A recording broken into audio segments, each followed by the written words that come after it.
कांग्रेसको नेताको अचम्मको ठगी धन्दा हामीले सार्वजनिक गर्दैछौं। तपाईहरुले यो भिडियोलाई धेरै भन्दा धेरै शेयर गरेर त्यो ठगसम्म पुर्याइदिनु होला र अबको दिनहरुमा दाजुभाइ दिदीबहिनीहरु त्यस्ता ठगबाट जोगिनु होला है। आज हामीले उसको नाम र फोटो सार्वजनिक गरेका छैनौं, तर उसको व्यवसाय र उसले गरेका ठगीका कामहरु भने तपाईहरुलाई प्रस्ताउँदै छु, अन्तिमसम्म सुन्नु होला। उहाँले विभिन्न युवाहरुलाई पोर्चुगल लगेर काम लगाइदिन्छु भनेर 10 लाख देखि 22 लाख सम्म लिएको रेकर्ड पनि हामीसँग प्राप्त भएको छ र ती युवाहरु अहिले पोर्चुगलमा पुगेर अलपत्र अवस्थामा परेको भनेर खबर प्राप्त भएको छ।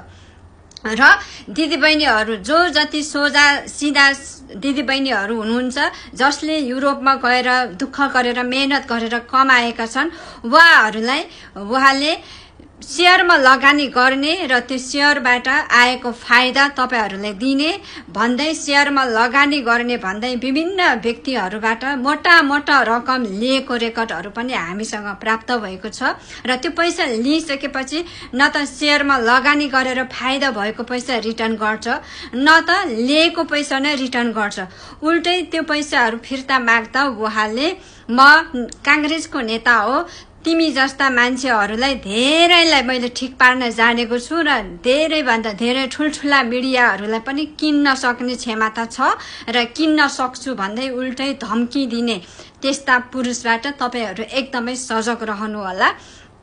त्यो पुरुषको लागि केही समयपछि हामी रिपोर्टर क्लबमा पत्रकार सम्मेलन गरेर सार्वजनिक गराउँदै छौं र यो भिडियोलाई शेयर गरेर त्यो ठगसम्म पुर्याइदिनु होला।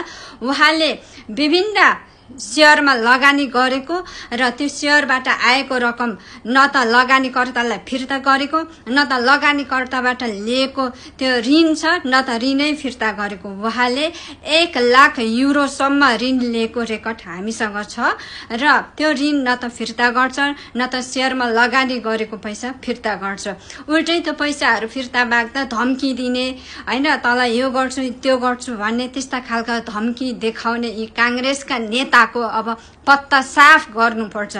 कानून नेतालाई मात्र हैन, सामान्य नागरिकलाई पनि कानून हुन पर्यो नेपालमा।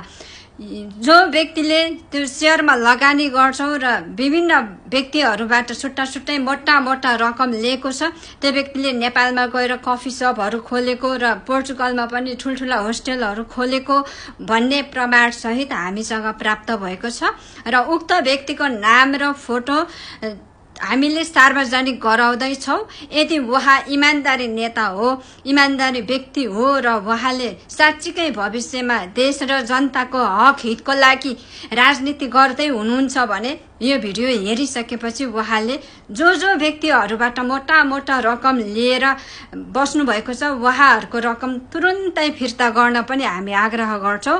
यानि कि हामीले अहिले किन फोटो नाम सार्वजनिक गरेनौ भन्दाखेरि सबैको व्यक्तिगत इज्जत हुन्छ है। त्यो इज्जत सम्झेर हामी जस्तै उहाँ पनि उस्तै सम्झेर हामीले अहिले सार्वजनिक गरेका छैनौं।